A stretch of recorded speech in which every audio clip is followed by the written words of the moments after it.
खुद राजस्थान के मुख्यमंत्री ने स्टेटमेंट दिया है, ये कहा कि वसुंधरा राजे और कैलाश मेघवाल जी ने मेरी सरकार को बचाया। अब वो ये मानते हैं कि मैंने बचाई, तो ये तो मैंने किया था।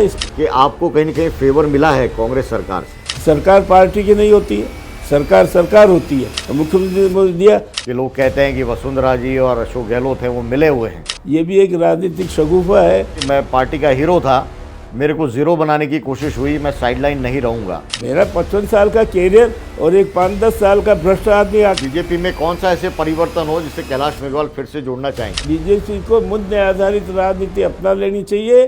कि 90 साल के मेघवाल को विधायक, सांसद, मंत्री जैसे कई पदों पर उपकृत किया है और अब कांग्रेस से टिकट की जुगाड़ में अनर्गल आरोप लगा रहे हैं। ये जो अरुण सिंह जी कल के आए, न मालूम कैसे पदाधिकारी बन के बैठे हैं और ये हमारे पे कमेंट कर रहे हैं, ये दुर्भाग्य है इस राजनीति का। आजकल आपके विचार, आपके तेवर चर्चा में है राजस्थान की राजनीति में। उसमें गुटबाजी के बीज बो दिए गए थे और पार्टी ने आपको निलंबित करने की बात कही। वो गुटबाजी के लिहाज से किया है। कौन इसके पीछे आपको जिम्मेदार लगता है? कि लगातार जब से ये बात आई 2013 से मुझे दखल करने में और मुझे उखाड़ने में लगा हुआ है। क्या आप भी भ्रष्टाचार के विरुद्ध? भ्रष्टाचार के प्रकरण है वो इतने हैं कि दबाया चला जा रहा है। बीजेपी ने मेरे साथ जो व्यवहार किया है वो इतिहास में जाएगा। नमस्कार, पंजाब केसरी के स्पेशल सेगमेंट में आपका स्वागत है। मैं हूं विशाल सूर्यकांत और आज हमारे साथ में खास मेहमान जुड़ रहे हैं कैलाश मेघवाल, राजस्थान विधानसभा के पूर्व विधानसभा अध्यक्ष, कई बार मंत्री, कई बार विधायक बने और राजस्थान की राजनीति में उम्र के लिहाज से सबसे बुज़ुर्ग चेहरा, लेकिन जोश के मामले में, बयानों के मामले में सबसे युवा चेहरा। बहुत बहुत स्वागत है कैलाश जी आपका। अच्छा, थैंक यू। कैसा लगा जब मैंने कहा कि बयानों के मामले में सबसे युवा हैं, विचारों के मामले में सबसे युवा हैं? आजकल आपके विचार, आपके तेवर चर्चा में है राजस्थान की राजनीति में। मानसिक और शारीरिक सक्रियता उम्र के हिसाब से नहीं देखी जाती है। आप उम्र किस तरह से जी रहे हैं और अपने शरीर को किस तरह से ढाल रहे हैं और अपने मानस को किस दिशा में आप अध्ययन करके ले जा रहे हैं, उस पर निर्भर करता है। और इस मामले में आज 90 में चल रहा हूँ, फिर भी मैं हर दृष्टि से अपने आप को समर्थ पाता हूँ। जी, आप न केवल समझ रहे हैं बल्कि समझा रहे हैं। इन दिनों भारतीय जनता पार्टी के कई नेताओं को लेकर आपके जो बयान हैं वो चर्चाओं में हैं और पार्टी ने आपको निलंबित करने की बात कही है। क्या कहिएगा? पार्टी ने निलंबन जो किया है वो गुटबाजी के लिहाज से किया है। भारतीय जनता पार्टी में पिछले विधानसभा के बाद गुटबाजी के आधार पर सारा काम चल रहा था। और अगर मैं ये कहूँ कि 2018 के जो चुनाव हुए भारतीय जनता पार्टी और राजस्थान विधानसभा के, उसमें गुटबाजी के बीज बो दिए गए थे। क्योंकि मैं आपको याद दिलाना चाहता हूँ, उस समय वसुंधरा जी जो तैयारी कर रही थी चुनावों की, उस समय एक संकेत आया दिल्ली से कि प्रदेश अध्यक्ष बदला जाएगा। अरे भाई, साथ मिलके काम कर रहे हो, प्रदेश बदला जाएगा। इसके बाद दूसरा संकेत आया कि बहुमत के बाद भी जो है अगली बार नया मुख्यमंत्री बनाया जाएगा। ये आने के बाद वो निरुत्साहित तो होता ही है आदमी। और इसके बाद फिर एक घटना घटी कि दिल्ली में जितने भी वसुंधरा जी के खिलाफ रुख रखने वाले लोग थे उनको अपनी भारतीय जनता पार्टी में जोड़ा और जोड़ने के बाद उनके कहने से जो है टिकट दिए और वो करीब करीब सभी हारे। वही कारण था कि भारतीय जनता पार्टी अल्पमत में आ गई, केवल 73 सीटें जीत सकी। कौन इसके पीछे आपको जिम्मेदार लगता है? क्योंकि आपने तो हर दौर को देखा है, जनसंघ के ज़माने से अब तक का दौर देखा है। अचानक ये जो स्थितियाँ बदली, ख़ासतौर से आप 2018 का जिक्र कर रहे हैं, अभी जो हालात हैं, क्या कहिएगा, कौन जिम्मेदार? कोई सवाल ये कि सुनने वाला और समाधान करने वाला दिल्ली से लगाकर नीचे तक कोई नहीं है। किसी को फुर्सत नहीं है। मैं जो आज जो मैंने विस्फोट किया है कोई अभी का नहीं है। विधानसभा चालू होने के बाद से ही मेरे साथ जो दुर्व्यवहार होने लगा, आप अंदाज़ा लगाएंगे कि राजस्थान में सतीश जी पूनिया ने 12 आदमी की कोर कमेटी बनाई। आप सोच सकते हैं जितना राजनीति आप जानते हैं, क्या उस 12 आदमियों की कोर कमेटी में मेरा पात्र नहीं होता? मुझे उसमें नहीं लिया गया क्योंकि मैं वसुंधरा समर्थक माना जाता हूँ। और वसुंधरा को जो है एक तरह से पूरी तरह उसकी राजनीति ख़त्म करने के षड्यंत्र चालू हो गए थे। इसके बाद विधानसभा में भी जितनी कार्यवाही हुई वो सारी गुटी आधार पर, इधर ये आप संगठन आधार पर तो सतीश पूनिया, और उधर उस समय गुलाब जी थे, और उसके बाद ये आ गए राजन जी राठौड़। तो इन्होंने पूरा काम संगठन के आधार पर किया। और अब फिर आ गए पिछले सीपी जोशी जी जो कांग्रेस से आयातित है। इनका भारतीय जनता पार्टी की समझ और भारतीय जनता पार्टी की उनसे बहुत ज़्यादा कोई अनुभव का नहीं है। तो पूरी तरह गुटी आधार पर सारी राजनीति चली और उसमें मुझे लगातार उपेक्षित किया जाता रहा।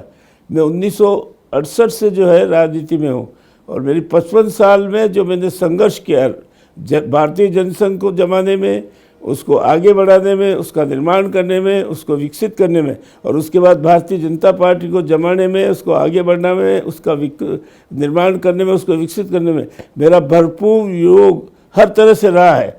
उस ऐसी स्थिति में एक आयातित आदमी, ये जो जिसका नाम मैं ले रहा हूँ अपने अर्जुन राम जी मेघवाल, ये भ्रष्टाचार के कुछ प्रकरण इनके खिलाफ दर्ज हुए। उन भ्रष्टाचार को प्रकरणों को ओवर करने के लिए ये भारतीय जनता पार्टी में घुस गए, राजनीति की शरण ले ली और शेड्यूल कास्ट के थे जो बीकानेर से टिकट मिल गया। लेकिन उस समय भी इनके पास इनके खिलाफ भ्रष्टाचार के आरोप थे। लेकिन कैलाश जी उस वक्त तो आपने विरोध किया नहीं, आज परिस्थितियां ऐसी बन रही हैं जैसा आप बता रहे हैं, इस वजह से आप विरोध कर रहे हैं। इतना तजुर्बेदार नेता, क्या आप भी भ्रष्टाचार के विरुद्ध, अगर आप कथित रूप से जो मुद्दे उठा रहे हैं उसको लेकर आप सेलेक्टिव परसेप्शन के साथ बात कर रहे हैं? जब आज आपकी पार्टी चुनावी मैदान में है, जब आपसे उम्मीद है, वसुंधरा जी तमाम नेताओं से उम्मीद है कि पार्टी है वो चुनाव जीते, इस वक्त आप ये मुद्दा उठा रहे हैं और अर्जुन मेघवाल पर हमला कर रहे हैं, तो क्यों न माना जाए कि राजनीति से प्रेरित है? श्रीमान जी, इसमें राजनीति कतई नहीं है। मुझे इनके बारे में जो जानकारियाँ थी मैंने नड्डा साहब को भी पहले दे दी, आपके जो अरुण सिंह जी आते हैं ना बार बार, उनको भी सारे दे दिए कि साथ उनकी भ्रष्टाचार करके आया है और इसको जो है आप मत लीजिए। मैंने इसका भारतीय जनता पार्टी में प्रवेश का भी विरोध किया और उसकी वजह से ये मेरे साथ मेरे खिलाफ रंजिश रखने लग गया और मेरे शाहपुरा विधानसभा में ये लगातार, जब से ये बात आई 2013 से मुझे दखल करने में और मुझे उखाड़ने में लगा हुआ है, जो कि मैं उखड़ नहीं सका, मेरी जमे है। तो इस तरह, और इसके जो भ्रष्टाचार के प्रकरण हैं वो इतने हैं कि दबाया चला जा रहा है हर तरह से। 1.5 करोड़ रुपया महंत जी महाराज श्री अपने वहाँ के, उनसे इसने पुष्कर का टिकट दिलाने के नाम पे लिए। पुष्कर के महंत जी महाराज नाम मैंने उस पर दिया है 1.5 करोड़ रुपया। इस तरह ये बेईमानी करने का और राजनीति में फ़ायदा लेने का एक आदी रहा है। उसको आज मेरे मुकाबले ज़्यादा आगे बढ़ रहे थे, ये एक कारण है मेरा। जो मेरा जितना राजनीतिक कैरियर है उस राजनीतिक कैरियर के हिसाब से इसका कैरियर क्या है? न कोई संघर्ष किया, न कभी जेल में गया, शेड्यूल कास्ट की वजह से आया और लिफ्ट पा गया, और राजन जी राठौड़, देवी सिंह जी भाटी और वसुंधरा जी ने इसको लिफ्ट दी और ये आगे बढ़ गया। लेकिन आगे बढ़े जहाँ तक ठीक है, एक कॉम्पिटिटिव भावना आनी चाहिए, लेकिन इसने मुझे उखाड़ने की चालू कर दी अपने आप को राजस्थान का बड़ा नेता साबित करने के लिए। इसलिए मैंने उठाया ये मुद्दा। लेकिन कैलाश जी, आपको लेकर भी बयानबाजी हुई है। खुद राजस्थान के मुख्यमंत्री ने स्टेटमेंट दिया है 7 मई 2023 को, ये कहा कि वसुंधरा राजे और कैलाश मेघवाल जी ने मेरी सरकार को बचाया। ये स्टेटमेंट अशोक जी गहलोत ने दिया। खुले रूप में मैंने कोई उनकी सरकार को बचाने का प्रयत्न नहीं किया, लेकिन मैंने उस समय एक वक्तव्य जरूर जारी किया था कि राजनीति में पैसे के लेन देन से और पैसे की खरीद फरोख्त से बहुमत को अल्पमत में बदलना और अल्पमत को बहुमत में बदलना ये घातक चीज़ है और ये नहीं होना चाहिए। मेरा वो स्टेटमेंट आने के बाद जो कैंप लग रहे थे इधर उधर, उनमें खलबली मच गई और उनकी सरकार बच गई। अब वो ये मानते कि मैंने बचाई, तो ये तो मैंने किया था, स्टेटमेंट दिया था। लेकिन आपको शाहपुरा को ज़िले की सौगात भी मिली। मुख्यमंत्री गहलोत के कार्यकाल में आपके क्षेत्र में कई काम हुए, तो राजनीति के गलियारों में साफ तौर पर ये दिखता है कि आपको कहीं ना कहीं फेवर मिला है कांग्रेस सरकार से। मुझे एक आश्चर्य होता है कि हम जनप्रतिनिधि हैं, चाहे दिल्ली का कोई एमपी है, चाहे राजस्थान का कोई एमएलए है, ये अपने काम कराने के लिए सरकार के पास नहीं जाएगा तो कहाँ जाएगा? सरकार पार्टी की नहीं होती है, सरकार सरकार होती है। और मैंने अशोक जी, मेरी विधानसभा क्षेत्र में हमेशा अपने लेवल पे भी और दूसरे लेवल पे भी। ये सबसे पिछड़ा क्षेत्र था, अनुसूचित जाति का था 52 से ही, और इस पिछड़े क्षेत्र को आगे बढ़ाने के लिए हर स्तर पे मैंने कोशिश की, और आज वो विकास की ओर दौड़ में आगे है। उसमें मैंने जहाँ भी जो भी कमी थी सरकार से मांगी, सरकार के मुख्यमंत्री जी है और मुख्यमंत्री ने मुझे दिया। अब इनसे कौन सी अनेक बात हुई। मुझे भारतीय जनता पार्टी की दया पर जो है, बुद्धि पर दया आती है कि क्या मतलब हुआ, सरकार से काम नहीं लेंगे किससे लेंगे, क्या दिल्ली में सरकार से काम नहीं लेंगे किससे लेंगे, और वाजिब काम है तो सरकार को मानना पड़ेगा, डेमोक्रेटिक सिस्टम है। लेकिन पब्लिक डोमेन में चर्चा है, खासतौर से राजनीतिक दलों के अंदर भी बयान है, खुद मुख्यमंत्री कई बार चुटकी ले चुके हैं कि लोग कहते हैं कि वसुंधरा जी और अशोक गहलोत हैं वो मिले हुए हैं। आपने तो वो दौर पूरा देखा है, क्या कहिएगा? कुछ बातें राजनीतिक दृष्टि से कही जाती है, ये भी एक राजनीतिक शगुफा है, क्योंकि राजनेता शगुफा छोड़ने में मास्टर होते हैं, और कहीं न कहीं कोई शगुफा छोड़ दिया, और पत्रकार लोग और ये जो मीडिया है ये शगुफे को सनसनीखेज दे के आगे बढ़ा देते हैं। ये उसी तरह का एक शगुफा है। जी जी। तो भारतीय जनता पार्टी की राजनीति आपने तो जनसंघ के ज़माने से देखा, आपके पिताजी जनसंघ के संस्थापक सदस्यों में थे राजस्थान में, और अब तक का जो पूरा जनसंघ का सफ़र रहा है, बीजेपी का पूरा सफ़र रहा है, राजस्थान के अंदर ऐसा लगता था कि एक एकजुट है और बीजेपी है, उसका एक चेहरा है, तमाम जो नेता हैं उस पर आते थे। अब ये अचानक क्या हो गया है, और उसमें कैलाश मेघवाल इतने खिन्ने क्यों हैं? और उसमें अगला सवाल मैं जोड़ूंगा ये, क्योंकि तमाम जो आपके विरोधी हैं और जो स्टेटमेंट आए हुए हैं भारतीय जनता पार्टी के नेताओं के, वो कह रहे हैं कि आप कांग्रेस से टिकट लेना चाहते हैं, इसलिए इस तरह का स्टेटमेंट दे रहे हैं। दुर्भाग्य इस देश का कि लोग जिस तरह कपड़े बदलते हैं ना, उस तरह पार्टियां बदल रहे हैं। मैं भारतीय जनता पार्टी पर यह आरोप लगाता हूं कि कांग्रेस में जितने भी लोग थे प्रभावी उनको अपनी पार्टी में जोड़ते चले जा रहे हैं, और जो प्रभावी हमारे कार्यकर्ता थे, वहाँ के फील्ड के कार्यकर्ता, उनकी उपेक्षा होती जा रही है। तो ये जो मेरे पे आरोप लगाया है वो इसलिए लगाया है कि इनके पास मेरे खिलाफ कहने को कुछ भी नहीं है, कुछ भी कोई ऐसा बिंदु नहीं है कि ये मुझे किसी पॉइंट पे वो कर सके। तो इसलिए पॉलिटिकली मुझे डाउन करने के लिए उन्होंने शगुफा छेड़ दिया। अब मेरे रिश्ते तो सब पार्टी से अच्छे हैं, मेरी शुरू से उदयपुर से मोहनलाल जी सुखाड़िया मुख्यमंत्री से तब से और आज तक सारे राजनेताओं से बहुत ही भाईचारा के, बहुत ही आत्मीयता के संबंध रखे। तो वो संबंध रखना तो बुरा नहीं है। आज की जो कटुता की और शत्रुता की जो राजनीति आ गई है, ये देश का दुर्भाग्य है। ये आप जो बातें कह रहे हैं वो राजस्थान की राजनीति से लेकर दिल्ली तक के नेताओं को ये स्टेटमेंट है वो कटघरे में लाता है।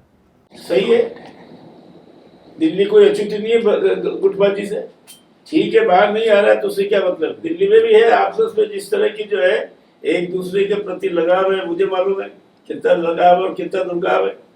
मैं उनको बोलना नहीं चाहता यार, क्योंकि चुनाव हो रहे हैं। तो राजस्थान में आपको क्या लगता है कौन भारतीय जनता पार्टी का चेहरा होना चाहिए, और किस रूप में आगे चुनावी रणनीति के अंदर बीजेपी को जाना? भारतीय जनता पार्टी का आज तक जितने विधानसभा के चुनाव हुए, किसी न किसी चेहरे के आधार पर चुनाव लड़ा गया।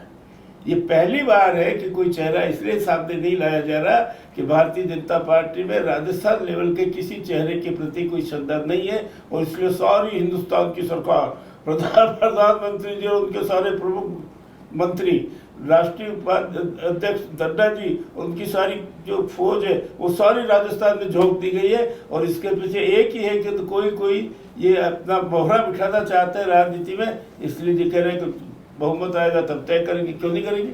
आज तक जो है सब जगह देता है, क्या इतना है इनको? कैलाश जी, आपसे सबसे बड़ा सवाल इस वक्त जो आप कह रहे हैं, हालांकि निलंबित कर दिया है भारतीय जनता पार्टी ने, लेकिन फिर भी आप बीजेपी की बात कर रहे हैं, तो फिर आपके लिहाज से भारतीय जनता पार्टी में क्या होना चाहिए इस वक्त में? क्या कोई नेतृत्व का चेहरा है वो सामने आना चाहिए? भारतीय जनता पार्टी हो या कांग्रेस पार्टी हो या और कोई पार्टी हो, सब उसके उद्देश्य एजेंडा जो है गौण हो गए हैं। एक उद्देश्य रह गया, सत्ता प्राप्ति करना, चाहे वो दिल्ली की सत्ता हो चाहे राजस्थान की सत्ता करो, और इसी सत्ता प्राप्ति के इर्द गिर्द सारी जो है कार्यवाही चल रही है। और इसके आधार पर व्यक्तियों को जो है किसको आगे बढ़ाना और किसको नहीं आगे बढ़ाना, दोनों ही पार्टियों में जो है ये प्रवृत्ति चलती है। वही प्रवृत्ति राजस्थान में भी चलती है। तो राजस्थान में क्या होना चाहिए? भारतीय जनता पार्टी क्या बीजेपी ने तो एक्शन किया है आपके खिलाफ, पहले तो आपका क्या उस पर रिएक्शन है ये महत्वपूर्ण है, और उसके बाद में क्या आप सुझाव देंगे, क्या स्पष्टीकरण देंगे अपना? बीजेपी ने मेरे साथ जो व्यवहार किया है वो इतिहास में जाएगा। मैंने एक आदमी को भ्रष्ट कहा है, जो भ्रष्ट है, जिसके प्रमाण दिए हैं, उसकी सज़ा मुझे दी है कि पार्टी से निकाल करके अनुशासन के नाम पे। ये तो है मेरा आपका ये पहला जवाब। दूसरा, जब मैं भारतीय जनता पार्टी से निलंबित कर दिया गया हूँ तो अब अपनी कोई ओपिनियन देने में मैं उचित नहीं समझता। तो आगे की राजनीति, क्योंकि चुनावी माहौल है, उसमें सभी की नज़र है कि कैलाश जी का अगला रुख है वो क्या होगा। क्या किसी पार्टी के साथ जुड़ेंगे आप? मैं अगला रुख मेरा जो है एक ही उद्देश्य है कि भीलवाड़ा में से मैंने शाहपुरा ज़िला बनवाया। इस शाहपुरा ज़िले को ज़िले के रूप में व्यवस्थित करने, इसको अच्छा सुदृढ़ ज़िला बनाने और इसकी जो हेडक्वार्टर होगा शाहपुरा नगर, उसको विश्व का सबसे बड़ा टाउनशिप डेवलप करने में मैं इच्छुक हूँ और इसीलिए मैं चुनाव लड़ूंगा और अपने सहयोगियों से, शुभचिंतकों से राय करके लड़ूंगा किस तरह लड़ा जाए। लेकिन किसी पार्टी के साथ में निर्दलीय किस तरह से कैलाश जी कैसे जाएंगे? जो कार्यकर्ताओं की राय बनेगी। बाकी जीतने की स्थिति में आज भी हूँ, जीतने की स्थिति में आज भी हूँ। मुझे वहाँ से तो कोई हराया नहीं जा सकता। आज तक के इतिहास में 75,000 की वोटों की लीड लेकर के कोई नहीं जीता है, पिछले 5 राज्यों में भी नहीं जीता है। इसलिए मैंने वहाँ सेवा की है, विकास किया है, संपर्क बढ़ाया है, भाईचारा बढ़ाया है, उसका मुझे वोट मिलता है। वोट के कई तरीके होते हैं लेने के, कोई सिद्धांतों के आधार पर मिलता है क्या? लेकिन वो तो बीजेपी का भी आपका रोल रहा है ना। अरुण सिंह का जो स्टेटमेंट है आपके निलंबन पे कि 90 साल के मेघवाल को विधायक, सांसद, मंत्री जैसे कई पदों पर उपकृत किया है और अब कांग्रेस से टिकट की जुगाड़ में अनर्गल आरोप लगा रहे हैं। ये अरुण सिंह जी ने बिल्कुल गलत स्टेटमेंट दिया है। मैंने जुगाड़ नहीं, मैंने पार्टी बनाई है और ये सारे पद मैंने अर्न किए हैं, किसी की मेहरबानी से नहीं। जहाँ जहाँ भी मुझे भेजा, बूटा सिंह से कोई लड़ सकता था? अटल जी ने बुला के मुझे कहा कि लड़ो वहाँ जाके, तब लड़ा हूँ। या डिप्टी चीफ मिनिस्टर लड़ा था एक उपचुनाव, उसमें कोई लड़ सकता था? ये जो अरुण सिंह जी कल के आए, न मालूम कैसे पदाधिकारी बन के बैठे हैं और ये हमारे पे कमेंट कर रहे हैं, ये दुर्भाग्य इस राजनीति का। ओकार सिंह लखावत हैं जो कि अनुशासन समिति के अध्यक्ष हैं, उनका स्टेटमेंट है कि पार्टी के संविधान के विपरीत आपने एक्ट किया। संविधान जो है वो मुझे मालूम है, और जब मैं पूरी तरह भर गया कि यह कोई सुनने वाला नहीं है, नड्डा को कह चुका, अरुण सिंह जी को कह चुका, उसके बाद मुझे पब्लिक में आना पड़ा। और ये कोई अनुशासनहीनता नहीं है, क्योंकि कार्य पद्धति जो थी वो अनुकूल नहीं थी मेरे। और आपका बड़ा स्टेटमेंट है वो चर्चा में, आप कह रहे हैं कि मैं पार्टी का हीरो था, मेरे को ज़ीरो बनाने की कोशिश हुई, मैं साइडलाइन नहीं रहूँगा। तो साफ तौर पर आप चुनौती दे रहे हैं भारतीय जनता पार्टी को।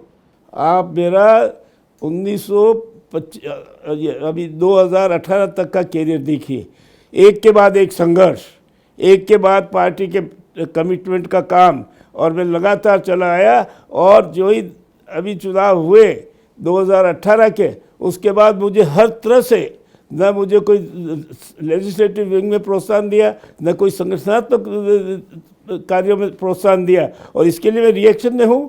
मेरा 55 साल का कैरियर और एक 5-10 साल का भ्रष्ट आदमी आके जो है उसको गुटबाजी से वजह से आगे बढ़ा रहे और मुझे बाहर करना चाहते हैं। ये सब थोथले बातें हैं। लेकिन आगे तो पहले भी रहे ना, वो केंद्रीय मंत्री हैं। लगातार सवाल वही तो है कैलाश जी कि इस वक्त में आप आवाज़ उठा रहे हैं। आप जैसा नेता जिसने जनसंघ की स्थापना, उसको बढ़ाना, उससे पूरा आपका परिवार जुड़ा हुआ है, आपने इतने सालों तक ये जो आवाज़ है कैलाश मेघवाल की जो जिस रूप में आज सामने आ रही है, वो पहले क्यों नहीं आई? पहले इसलिए नहीं आई कि फोड़ा जब पक जाता है तभी नस्तर लगाया जाता है। अब इसको जब से कानून मंत्री बढ़ाया तब से मेरे में एक पीड़ा थी। मैं ये बात सहन नहीं कर सकता था कि एक भ्रष्टतम व्यक्ति कानून मंत्री बने, और इसीलिए मेरे पास सब फैक्ट्स होते थे, मैंने जनता के सामने फेंक दिए। आज आपने कहा कि फोड़ा था और पकने की स्थिति आ गई, तब आप बोले। बेसिकली आज की बात अगर हम करें, कैलाश मेघवाल जी का दर्द क्या है? अर्जुन मेघवाल हैं, उनको तरजीह मिल रही है, उनको तवज्जो मिल रही है, या फिर वसुंधरा राजे हैं, उनको लेकर जो आप उनकी भूमिका चाहते हैं वो हो नहीं पा रही है? मेरा दर्द सीधा सीधा यह है कि मेरे 55 साल के राजनीतिक जीवन में जो संघर्ष करके मैं आगे बढ़ा हूँ, उसके मुकाबले एक 5-7-10 साल पहले आए हुए आदमी को जिस तरह महत्व दिया जा रहा है, और ये महत्व गुटबाजी की वजह से दिया जा रहा है, और कोई कारण नहीं है। यहाँ भारतीय जनता पार्टी में गुटबाजी ऊपर से नीचे तक है। आपने तो बहुत मुख्यमंत्री का, लगभग राजस्थान के सारे मुख्यमंत्री का कार्यकाल देखा है। सबसे बेहतर कार्यकाल आपको किसका लगता है? No comments. नहीं, आप नो कमेंट्स। आप इस गलियारे से निकल नहीं सकते, आपका अनुभव ऐसा है कि लोग एक्सपेक्ट करेंगे। No comments. अच्छा, आपका किससे संबंध सबसे अच्छा रहा? मेरा कोई ऐसा नहीं जिससे संबंध अच्छा नहीं रहा। मैं उदयपुर में मोहनलाल जी सुखाड़िया कांग्रेस के मुख्यमंत्री थे, लेकिन वहाँ भी मैं अपोजिशन में होते हुए मेरे पारिवारिक संबंध थे उनसे। उनके यहाँ जाके उठना बैठना खाना पीना थे। भैरव सिंह जी ने मुझे लगातार पेट्रोनाइज किया। तो कोई मुख्यमंत्री ऐसा नहीं जिसके प्रति मेरी कोई दुर्व्यवहार ना हो। सबसे मेरे अच्छे संबंध थे जी। और ये बूटा सिंह के साथ जो चुनाव की बात आपने कही अटल जी के टाइम की, वो किस्सा क्या था? वो किस्सा ये था कि जब बूटा सिंह जी का नाम घोषित हो गया जालोर सिरोही में कि इनको जो है लड़ाया जाएगा। पहले भी बूटा सिंह जी 1984 में वहाँ से लड़ चुके थे और मंत्री थे, गृह मंत्री थे। उस समय राजस्थान में कोई ऐसा नहीं था कि जो वो उसका मुकाबला कर सके, चुनाव लड़ने में जा सके। उस समय मेरे पर नज़र पड़ी, मैंने भी मना कर दिया।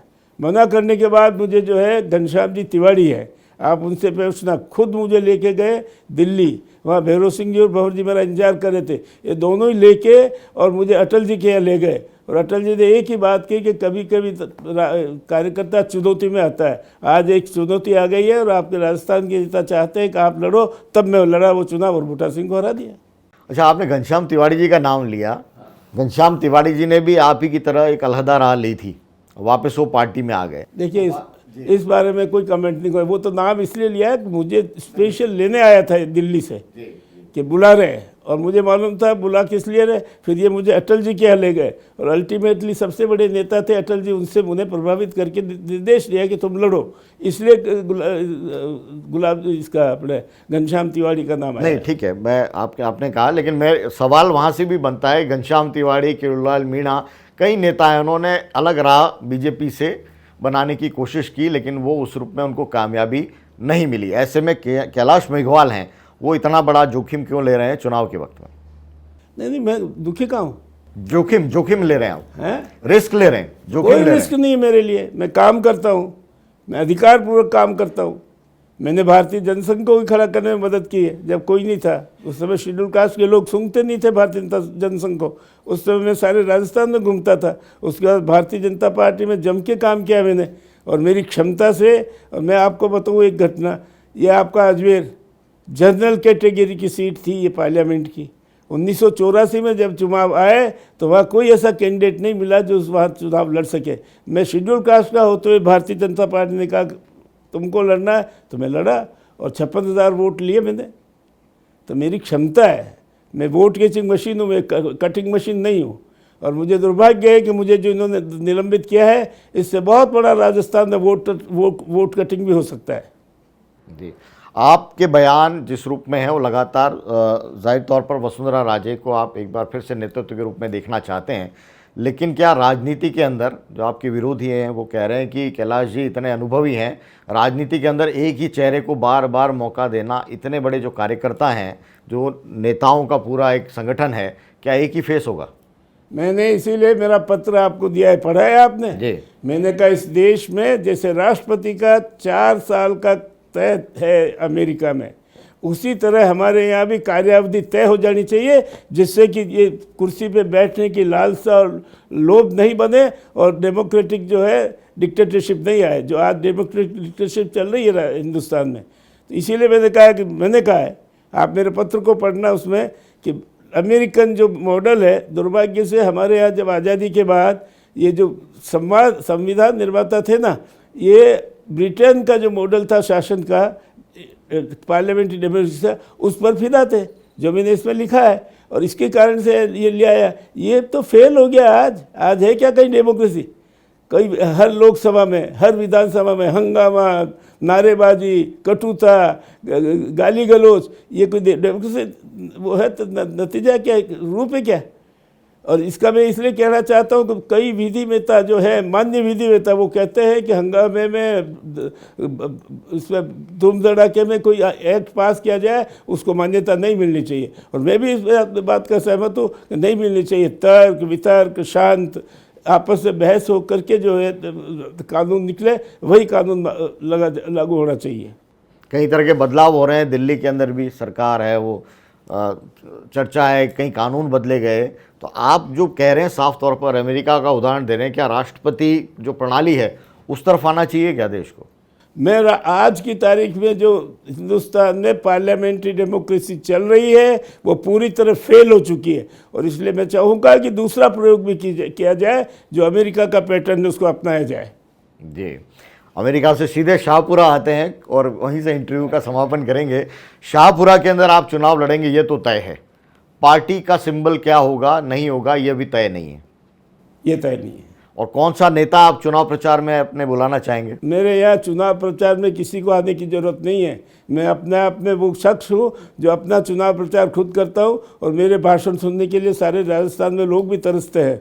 मैं जब बूटा सिंह से चुनाव लड़ा तो मेरे ही भाषण थे जिसने सारी क्षेत्र को प्रभावित किया, और मैं जीत के आया।